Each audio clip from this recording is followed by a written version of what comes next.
ঐতিহাসিক পদক্ষেপ হিসাবে ইমারত ইসলামিয়া আনুষ্ঠানিকভাবে আফগানিস্তানের সব ব্যাংকে সুদভিত্তিক ব্যবস্থা বন্ধের ঘোষণা দিয়েছে। এর মাধ্যমে আমেরিকার দখলদারিত্বের সময় বহু বছর ধরে চলা একটি অধ্যায়ের অবসান ঘটল।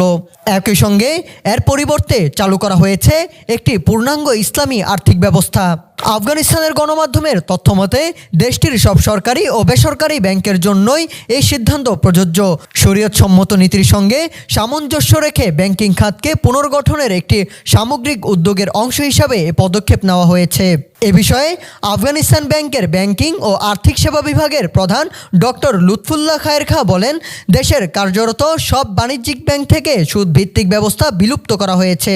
দেশের ব্যাংকিং খাত বর্তমানে সুদভিত্তিক লেনদেন থেকে সম্পূর্ণভাবে ইসলামী ব্যাংকিং ব্যবস্থার দিকে রূপান্তরিত হচ্ছে। তিনি জানান, দ্রুতগতিতে কাজ চলছে যাতে সব ধরনের ব্যাংকিং লেনদেনে ইসলামী আর্থিক ব্যবস্থার আওতায় আনা যায়। রাজধানীর প্রাণকেন্দ্র পল্টনে ডিসিসি হল, সেমিনার, ট্রেনিং, সংবাদ সম্মেলন ও কর্পোরেট আয়োজনের আধুনিক ভেন্যু। বুকিং করতে যোগাযোগ করুন স্ক্রিনে দেওয়া নম্বরে।